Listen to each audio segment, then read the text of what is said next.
King of Glory International Ministries.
கிறிஸ்துவுக்குள் மிகவும் பிரியமானவர்களே, ஆண்டவராகிய இயேசு கிறிஸ்துவின் இனிய நாமத்தில் உங்களுக்கு என்னுடைய அன்பின் வாழ்த்துதல்.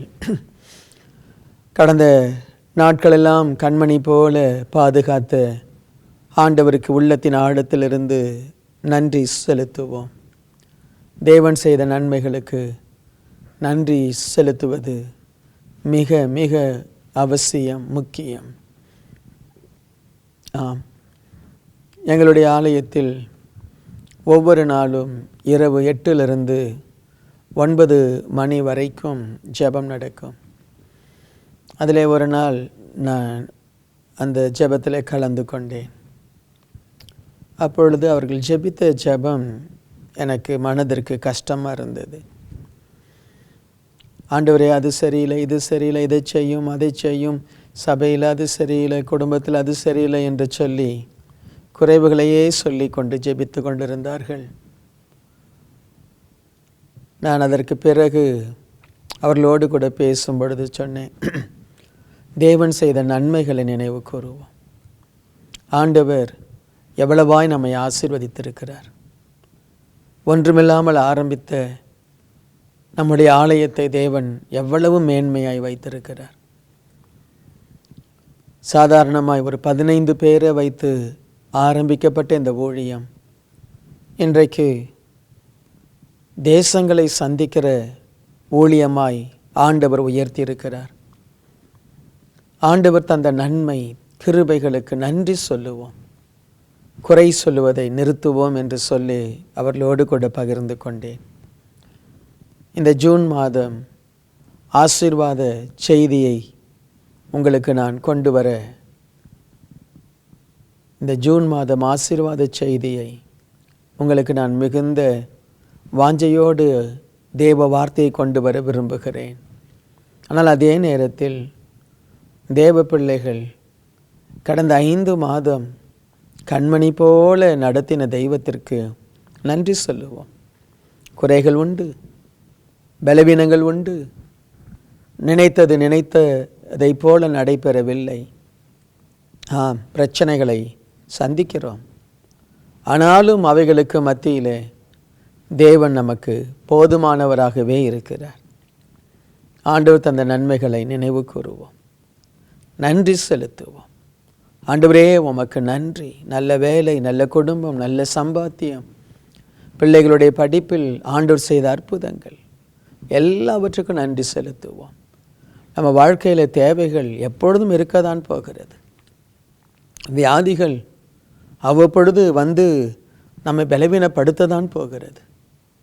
வேலை இடத்திலோ இல்லாவிட்டால் குடும்பத்திலோ சில போராட்டங்கள் வரதான் போகிறது. அதை நாம் பெருசுப்படுத்த வேண்டாம். கடவுள் என்னோடு கூட இருக்கிறார், ஆண்டவர் எனக்கு நன்மை செய்வார் என்று தேவனை துதித்து கொண்டே இருப்போம். சரி, இந்த ஜூன் மாதத்திற்காய் ஆண்டவர் கொடுத்த உன்னதமான வாக்குத்தத்த வார்த்தையானது என்னாகமம் புஸ்தகம் 6வது அதிகாரம் 25வது வசனம். இந்த வசனம் இப்படியாய் சொல்லுகிறது: கர்த்தர் தம்முடைய முகத்தை உன்மேல் பிரகாசிக்க பண்ணி உன்மேல் கிருபையாய் இருக்க கடவர். ஆண்டவர் மோசேயும் ஆரோனையும் பார்த்து சொன்னார், என் ஜனங்களை ஆசீர்வதியுங்க. அவர்களை ஆலயத்துக்கு வந்து, ஆசரிப்பு கூடாரத்துக்கு வந்து என் வார்த்தையை கேட்டு என்னை ஆராதித்து விட்டு செல்கிற அந்த ஜனங்கள் மேல் இந்த ஆசீர்வாதத்தை கூறுங்கள் என்று ஆண்டவரே கற்றுக் கொடுத்தார். இது மோசே யோசித்து சொன்ன வார்த்தையும் அல்ல, கர்த்தர் சொன்ன வார்த்தை. என் முகத்தை அவர்கள் மேல் பிரகாசிக்க பண்ணுவேன், என் முகம் அவர்கள் மேல் பிரசன்னமாகும். அப்படி சொல்லி அவர்களை வாழ்த்துங்க. நான் ஜனங்களுடைய முகத்தை நான் பிரகாசமாய் மாற்றணும். என்னுடைய ஆசீர்வாதத்தை, என்னுடைய பிரசன்னத்தை அவர்களுக்கு கொடுக்கணும். இந்த ஜூன் மாதத்தில் கர்த்தர் உங்களை ஆசீர்வதித்து தம்முடைய முகத்தை உங்கள் மேல் அவர் பிரகாசிக்க பண்ணுவார். ஆண்டவருடைய கிருபை உங்கள் மேல் இருக்கும்படி அனுக்கிரகம் பண்ணுவார். ஆண்டவர் தம்முடைய முகத்தை உங்கள் மேல் பிரகாசிக்க பண்ணுவார். அவருடைய கிருபை உங்கள் மேல் இருக்கும்படி அனுக்கிரகம் பண்ணுவார். சரி, ஏன் நம்முடைய முகத்தில் தேவனுடைய முகம் பிரகாசிக்க வேண்டும்? யோபு மிக வேதனையோடு சொன்ன ஒரு வார்த்தையை உங்கள் மத்தியில் நான் கொண்டு வருகிறேன். யோபினுடைய புஸ்தகம் 16வது அதிகாரம் 16வது வசனம். அழுகிறதினால் என் முகம் அழுக்கடைந்தது, மரண இருள் என் கண் இமைகளின் மேல் உண்டாயிருக்கிறது. அழுகிறதினால் என் முகம் அழுக்கடைந்திருக்கிறது, மரண இருள் என் கண் இமைகளின் மேல் உண்டாயிருக்கிறது. சில ஆண்டுகளுக்கு முன்பு திருநெல்வேலியிலே ஒரு நாள் கூட்டத்தை JTK டிவி நிறுவனத்தினர் ஒழுங்குபடுத்தியிருந்தார்கள். அந்த கூட்டத்தில் அநேக ஜனங்கள், ஆயிரக்கணக்கான ஜனங்கள் ஒரு திருமண மண்டபத்தில் வந்து குவிந்திருந்தார்கள். அப்பொழுது இந்த வார்த்தையை சொல்லிதான் அவர்களுக்கு நான் பிரசங்கித்தேன். தாவீது சொல்லுகிறார், நான் மரண இருளின் பள்ளத்தாக்கிலே நான் நடந்தாலும் தேவனுக்கு நான் பயப்படேன். ஆனால் யோபு சொல்லுகிறார், மரண இருள் என் கண் இமைகள் மேல் உண்டாயிருக்கிறது. எவ்வளோ பயங்கரம் பாருங்க. ஏதோ கொஞ்ச நேரம் அந்த மரண இருளின் பள்ளத்தாக்கில் போவது வேறே அனுபவம். யோபு சொல்லுகிறார், என் கண் இமையே மரண இருளினால் நிரம்பி இருக்கிறது, நிம்மதி இல்லை. சாத்தானின் கிரியைகள் என்னை மூடி இருக்கு, மரண பயம் என்னை மூடி இருக்கு, திகில், போராட்டம், பிரச்சனைகள் என்னை மூடி இருக்கிறது. எனக்கு ஒரு விடுதலை இல்லை. மரண இருள் என்னுடைய கண் இமைகள் மேல் இருக்கிறது. கொஞ்சம் யோசித்து பாருங்க. இப்படிப்பட்ட நிலைமையில் இன்னும் ஏராளமான பேர் வாழ்ந்து கொண்டிருக்கிறார்கள். மரண பயத்தோடு அவருடைய கண்களை திறந்தால் வேதனையை தான் பார்க்கிறார்கள், பிரச்சனையை தான் பார்க்கிறார்கள். நேசிக்கிறவர்கள் இல்லை, ஆறுதல் தரக்கூடியவர்கள் இல்லை, அரவணைக்கக்கூடியவர்கள் இல்லை. அப்படிப்பட்ட மக்களை தான் பார்த்து ஆண்டவர் சொல்லுகிறார், நான் என் முகத்தை உங்கள் மேல் பிரகாசிக்க பண்ணுவேன், என் கிருபையை உங்களுக்கு அளிப்பேன். ஜூன் மாதத்தில் பல தேவைகள், பல பிரச்சனைகள், என்ன செய்வது என்று குழம்பி போயிருக்கலாம். ஆனால் ஆண்டவர் உங்களுக்கு தெளிவாய் பேசுகிறார். மரண இருள் உன்னுடைய கண்ணின் இமைகள் மேல் இருக்கலாம், ஆனால் நான் என்னுடைய முகத்தை உங்கள் மேல் பிரகாசிக்க பண்ணுவேன், ஆறுதலை கொண்டு வருவேன், ஒரு அற்புதத்தை நான் உங்களுக்கு செய்வேன். எனக்கு அன்பானவர்களே, இப்படிப்பட்ட பிரச்சனை பாடுகளுக்கு மத்தியில் போகிறவர்களுக்கு இயேசு கிறிஸ்துனுடைய முகமே அல்லாமல் வேறொரு ஆறுதல் இல்லை, வேறொரு வழியும் இல்லை. ஆண்டவருடைய முகம் நம்ம மேல் பிரகாசிக்கணும். ஆண்டவர் இன்னொரு எச்சரிப்பின் வார்த்தை கூட தருகிறார். அதையும் சற்று வாசிப்போம். சங்கீதம் 34:16. தீமை செய்களுடைய பெயரை பூமியில் இராமல் அற்றுப்போக பண்ண கர்த்தருடைய முகம் அவர்களுக்கு விரோதமாயிருக்கிறது. தீமை செய்களுடைய பெயரை பூமியிலிருந்து அற்றுப்போக பண்ண கர்த்தருடைய முகம் அவர்களுக்கு விரோதமாயிருக்கிறது. தீமை செய்கிறவர்களுக்கு விரோதமாய் தேவனுடைய முகம் இருக்கிறது. அதனால்தான் அநேக நேரம் நாம் பார்க்கிறோம், தீமை செய்கிறவர்கள் திடீரென்று காணாமல் போய்விடுவார்கள், நிலைத்து நிற்க முடியாது. பாடுகள் பிரச்சனைகளிலே ஓடிக்கொண்டிருக்கிற தேவ பிள்ளையே, நீ நிலைத்து நிற்பாய். ஆனால் தீமை செய்கிறவர்கள், அநியாயம் செய்கிறவர்கள், நன்மைக்கு தீமை செய்கிறவர்கள் இருக்க மாட்டாங்க. ஏனென்றால் கர்த்தருடைய முகம் அவர்களுக்கு விரோதமாக இருக்கிறது. அன்பான தேவ ஊழியர்களே, ஆலயத்துக்கு போகிற அருமையான தேவ பிள்ளைகளே, தீமை செய்கிறவர்களுக்கு விரோதமாய் கர்த்தருடைய முகம் இருக்கிறது. சில நேரத்தில் சில சபைகளில் நடக்கிற காரியங்கள் மனதிற்கு வேதனையா இருக்கு. பண ஆசையினால் சபையிலே போராட்டங்கள், பலவிதமான பிரச்சனைகள். தெய்வ பக்தி உள்ளவர்கள், தெய்வத்திற்கு பயந்து நடுங்கக்கூடியவர்கள் சபையிலே பொறுப்புகளில் இல்லாமல் தள்ளப்பட்டு, துன்மார்க்கமானவர்கள், தெய்வ பயமற்றவர்கள் சபைகளை ஆளுகிற காலம் இது. ஆனால் ஆண்டவர் சொல்லுகிறார், துன்மார்க்கருக்கு விரோதமாய் கர்த்தருடைய முகம் இருக்கிறது, அவர்கள் நிலை நிற்பதில்லை. இன்றைக்கு எனக்கு அன்பான தேவ பிள்ளையே, தேவனுடைய ஊழியக்காரனே, சபையில் முக்கிய பொறுப்பில் இருக்கக்கூடிய தேவ பிள்ளைகளே, கர்த்தர் உடைய முகம் உங்கள் மேல் பிரசன்னமாக தான் நீங்கள் பிரயாசப்படணும். கர்த்தருடைய முகம் உங்கள் மேல் பிரகாசிக்க தான் நீங்கள் முயற்சி எடுக்கணும், செபிக்கணும், கதறணும். கர்த்தருடைய முகம் உங்களுக்கு விரோதமாக இருப்பதற்காக நீங்கள் ஒரு நாளும் துணிகரம் கொள்ளக்கூடாது, மேட்டிமை கொள்ளக்கூடாது. நீயா நானா பார்த்திடலான்னு சொல்லி சபைகளில் எழும்பக்கூடாது.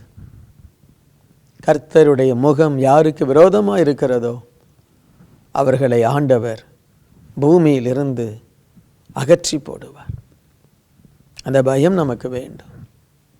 ஒவ்வொரு நாளும் ஆண்டவரே, உங்கள் முகத்தை என் மேல் பிரகாசிக்க பண்ணும், எனக்கு விரோதமாகவோ என் குடும்பத்துக்கு விரோதமாகவோ உங்கள் முகம் இருக்கக்கூடாது என்று சொல்லி அவருடைய பாதத்தை பிடிக்கணும், மன்றாடணும்.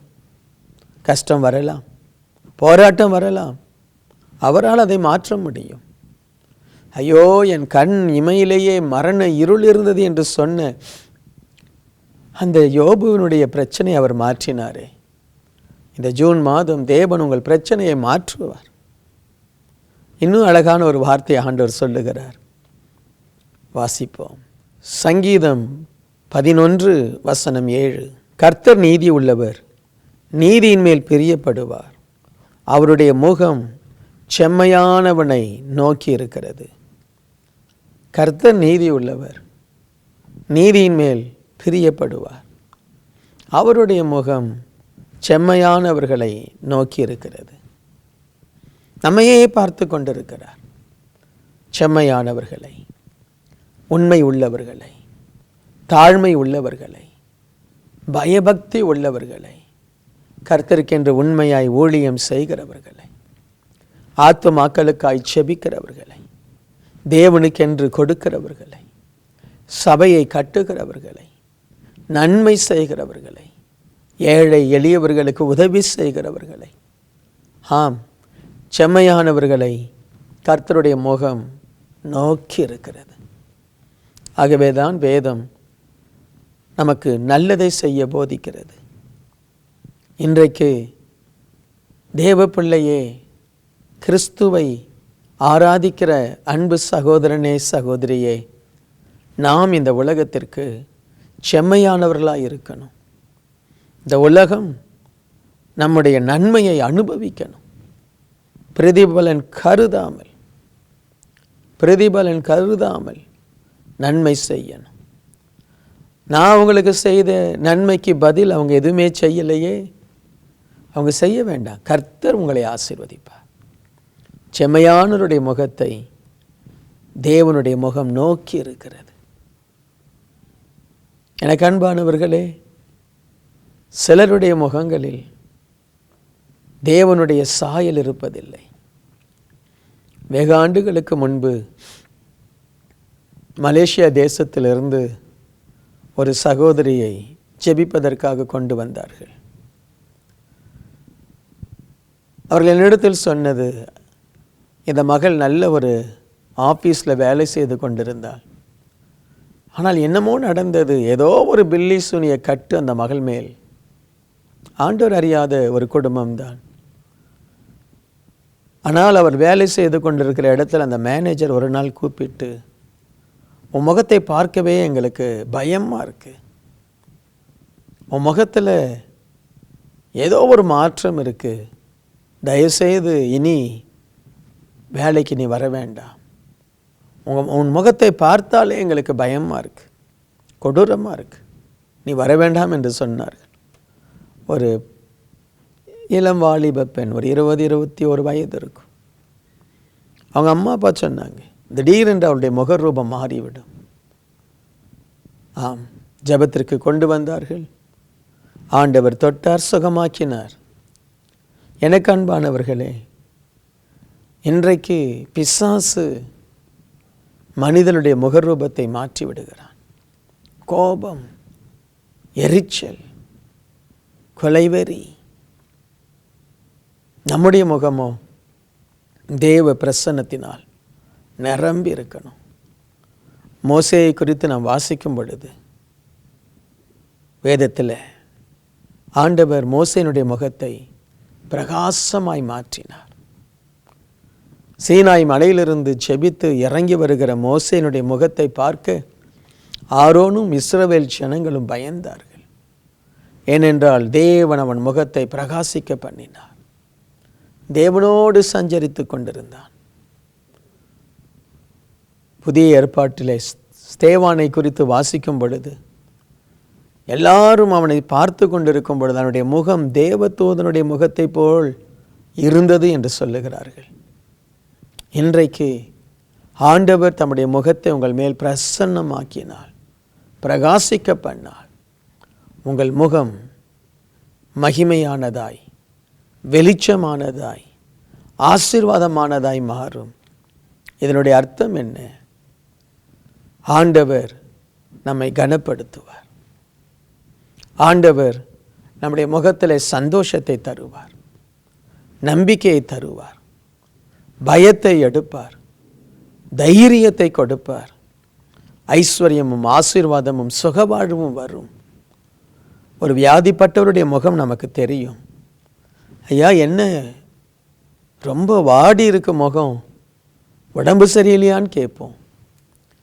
ஒரு மனதில் துன்பப்பட்டவர்கள், கஷ்டப்படுறவர்களை பார்த்து கேட்போம், என்னாச்சு, ஏன் இவ்வளோ கவலையாக இருக்கீங்க, என்னாச்சு, ஏதாவது பிரச்சனையான்னு கேட்போம். பயத்தில் நடுங்குகிற பிள்ளைகளை பார்த்து கேட்போம், ஏன் ஒரு மாதிரி முகம் வெளுத்து போயிருக்கே, என்ன பயமா, ஏதாவது பிரச்சனையா? ஆனால் ஆண்டவருடைய முகம் நம்மேல் பிரசன்னமாகும் பொழுது நம்முடைய முகம் தேவ சாயலாய் மாறும். நம்முடைய குடும்பத்தில், நம்முடைய வேலை இடத்தில், நம்முடைய வாழ்க்கையில் ஆசீர்வாதங்கள் புரண்டு வரும். நம்முடைய முகத்தை பார்க்கும் பொழுது ஜனங்கள் புரிந்து கொள்வார்கள். தேவ பிரசன்னமுள்ள முகம், நிம்மதி இருக்கிறது, இந்த முகத்தில் சமாதானம் இருக்கிறது. உங்கள் முகத்தை பார்த்தாலே ஒரு சமாதானம் பிரதர், உங்கள் சத்தத்தை கேட்டாலே ஒரு சமாதானம் பிரதர். ஆம், அந்த ஆசீர்வாதத்தை தான் நாம் இன்றைக்கு பெற்றுக்கொள்ளப் போகிறோம். எப்படி ஒரு மனுஷனுடைய முகம் தேவனால் பிரகாசிக்க பண்ண முடியும்? ஏன் தேவன் ஒரு மனுஷனுடைய முகத்தை பிரகாசமாய் மாற்ற விரும்புகிறார்? அதுதான் தேவனுடைய அளவற்ற அன்பு. வேதத்தில் பார்க்கிறோம், சிலுவை மரத்தில் இயேசு கிறிஸ்துனுடைய முகம் அந்த கேடு அடைந்தது. அவருடைய ரூபத்தை பார்க்க முடியலை. ஐயோ, அகோரமாய் மாறி போனது. நம்முடைய பாவங்களை, நம்முடைய அக்கிரமங்களை சுமந்து அவர் சிலுவையில் அழகை இழந்தவராய், ஒன்றுமில்லாதவராய் தொங்கினார். இன்றைக்கு ஆண்டவர் தம்மை நோக்கி பார்க்கிற தேவ பிள்ளைகளுடைய முகம் பிரகாசம் அடைய வேண்டும் என்று விரும்புகிறார். முதலாவது, உன்னுடைய முகத்தை தன்னுடைய இரத்தத்தினால் அவர் கழுவுவார். உன்னுடைய பாவ சாயலை மாற்றுவார். ஒரு தேவ பிரசன்னத்தை கொண்டு வருவார். ஒரு தேவ வல்லமை அவர் கொண்டு வருவார். உன் முகத்தை அவர் கழுவுவார். இருதயத்தை கழுவுவார். இருதயத்தின் நிறைவினால் வாய் பேசும். இனி உன்னுடைய வார்த்தைகள் ஆசீர்வாதமான வார்த்தைகளும், நம்பிக்கைக்குரிய வார்த்தைகளும், மேன்மையான வார்த்தைகளுமாய் மாறும். உன் குடும்பத்தில் அற்புதங்களை ஆண்டவர் செய்ய ஆரம்பிப்பார். கஷ்டங்கள் மாறி மறையும். போராட்டங்கள் எல்லாம் இயேசுவின் நாமத்தினால் எல்லாம் தீர்ந்துவிடும். கர்த்தர் உனக்கென்று ஒரு வேலையை கொடுப்பார். கர்த்தர் உனக்கென்று நல்ல திருமண வாழ்க்கையை கொடுப்பார். கர்த்தர் நீ கேட்கிற நல்ல குழந்தை பாக்கியத்தை கொடுப்பார். கர்த்தர் உன் வீட்டை கட்டுவார். தாவீதுக்கு வீட்டை கட்டினவர் உனக்கு வீட்டை கட்டுவார். எல்லா பயத்துக்கு உன்னை அப்புறப்படுத்துவார். உன் குடும்பத்தில் ஒரு நிலையான சந்தோஷத்தை கொடுப்பார். ஏன் தெரியுமா? கர்த்தர் உன் முகத்தை கழுவி பரிசுத்த ஆவினால் உன் தலையை அவர் அபிஷேகித்து உன் இருதயத்தில் சந்தோஷத்தையும் சமாதானத்தையும் ஆண்டவர் கொடுத்து உனக்கு நித்திய மகிழ்ச்சி ஆண்டவர் கொடுக்க விரும்புகிறார். ஆண்டவரே, இதை எப்படி நான் பெற்றுக்கொள்வது? ஜெபம், கீழ்ப்படிதல், நல்ல தீர்மானங்கள். நல்ல தீர்மானங்கள். ஒவ்வொரு நாளும் தேவனோடு தீர்மானம் இருக்கணும். காலையில் எழுந்து ஜெபிப்பேன், வேதம் வாசிப்பேன், இரவு ஜெபிப்பேன், வாரத்தில் ஒரு நாளோ 2 நாளோ ஊழியம் செய்வேன். தீர்மானம். மாதத்தில் 1 நாளோ 2 நாளோ உபவாசம் இருந்து, மாதத்தில் ஒரு சில நாட்கள் உபவாசம் இருந்து நான் ஜெபிப்பேன். சபை ஊழியரோடு கூட இணைந்து ஊழியத்துக்கு போவேன். சபையில் ஏதாவது ஒரு ஊழியத்தில் பொறுப்பாய் நிற்பேன். சபையில் நான் ஒரு நல்ல ஒரு குடும்பமாய், நல்ல ஒரு விசுவாசியாய் இருப்பேன். தீர்மானம். அப்பொழுது தேவன் உங்கள் முகத்தை பிரகாசிக்க பண்ணுவார். அந்த பிரகாசம் வேலை இடத்துல தெரியும், ப்ரமோஷனாய் தெரியும், தொழிலில் லாபமாய் தெரியும். படிக்கிற பிள்ளைகளுக்கு நல்ல ஞானத்தை கொடுத்து உயர்த்துவார். அதே போல நல்ல தொழிலை தொடங்க கிருபை செய்வார். எனக்கு அருமையானவர்களே, ஆண்டுடைய முகம் பிரகாசிப்பதற்கு உங்களை அர்ப்பணிங்க. ஆண்டவர் இந்த ஜூன் மாதம் உங்கள் முகத்தை பிரகாசிக்க பண்ணுவேன் என்று வாக்கு கொடுக்கிறார். ஆம், ஆண்டவருடைய முகம் உங்கள் மேல் பிரகாசிக்கும். அவருடைய கிருபை உங்களுக்கு உண்டாகும். ஜெபம் பண்ணுவோம். நல்ல பிதாவே, இந்த ஆசீர்வதிக்கப்பட்ட இந்த நேரத்திற்காய் நன்றி. ஜூன் மாதத்திற்காய் நீர் கொடுத்த இந்த வசனத்திற்காய் நன்றி. கர்த்தர் தம்முடைய முகத்தை உன்மேல் பிரகாசிக்க பண்ணி உன்மேல் கிருபையாய் இருக்க கடவர். ஆண்டவரே, இன்றைக்கு என்னோடு கூட சேர்ந்து ஜெபிக்கிற என் அன்பு சகோதர சகோதரியுடைய முகம் பிரகாசிக்கட்டும். கர்த்தருடைய கிருபை அவர்கள் மேல் இறங்கட்டும். உம்முடைய முகம் அவர்கள் மேல் பிரகாசிக்கட்டும். ஐயோ, மரண இருள் என் கண் இமையில் இருக்கிறதே என்று கலங்கின யோபுவை போல ஒருவேளை கலங்கி கொண்டிருக்கிற பிள்ளைகள் மீது இன்றைக்கு இயேசு கிறிஸ்துவனுடைய ஞானத்தின் ஒளி பிரகாசிக்கட்டும். இந்த பிள்ளைகள் மீது சுகமளிக்கிற வல்லமை இறங்கட்டும். சாபங்கள் மாறட்டும். எத்தனையோ தேவைகள், எத்தனையோ காரியங்கள் இருக்கலாம். இன்றைக்கு அவருடைய மனதில் நான் எழும்பி பிரகாசிப்பேன்.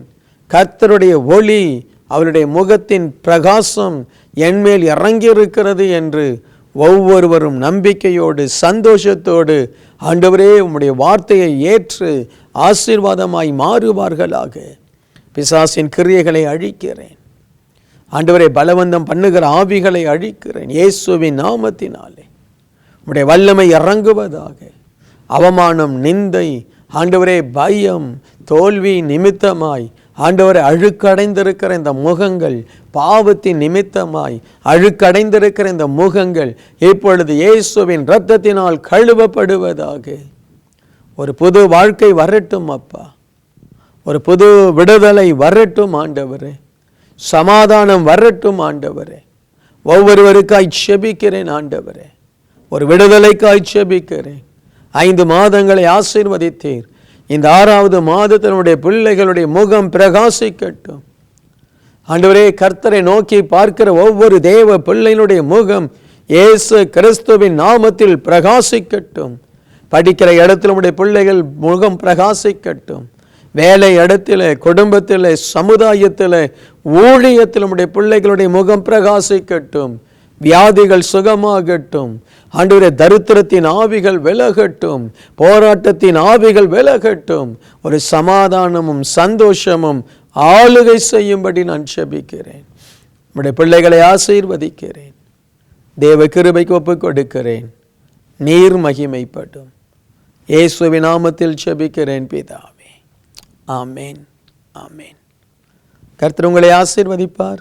கர்த்தர் தம்முடைய முகத்தை உங்கள் மேல் பிரகாசிக்க பண்ணுவார். God bless you. அன்பார்ந்த நேயர்களே, இந்நிகழ்ச்சியின் மூலம் நீங்கள் பெற்றுக்கொண்ட ஆசீர்வாதங்களை எங்களோடு பகிர்ந்து கொள்ளுங்கள். உங்களுடைய தெளிவான முகவரி மற்றும் தொலைபேசி எண்ணோடு சேர்த்து எழுதி அனுப்ப வேண்டிய முகவரி கிங் ஆஃப் க்ளோரி, எண் 4, new salt colony, Tiruchendur road, Thoothukudi 628001. உங்கள் ஜெபத் தேவைகளுக்கு எங்களை தொடர்பு கொள்ள வேண்டிய தொலைபேசி எண்கள் 0414200675 மற்றும் 8220014177. நீங்கள் இந்த ஊழியத்தை தாங்க விரும்பினால் உங்கள் காணிக்கைகளை கிங் ஆஃப் க்ளோரி என்ற பெயருக்கு காசோலையாகவோ அல்லது டிமாண்ட் டிராஃப்டாகவோ அனுப்பலாம். எங்கள் account number 120213500003195. Bank Karur Vysya bank, branch Thoothukudi. IFSC code KVBL 0001202. தயவு செய்து உங்கள் தசம பாகங்களை எங்களுக்கு அனுப்ப வேண்டாம். அது உங்கள் சபைக்குரியது. தேவன் உங்களை ஆசீர்வதிப்பாராக.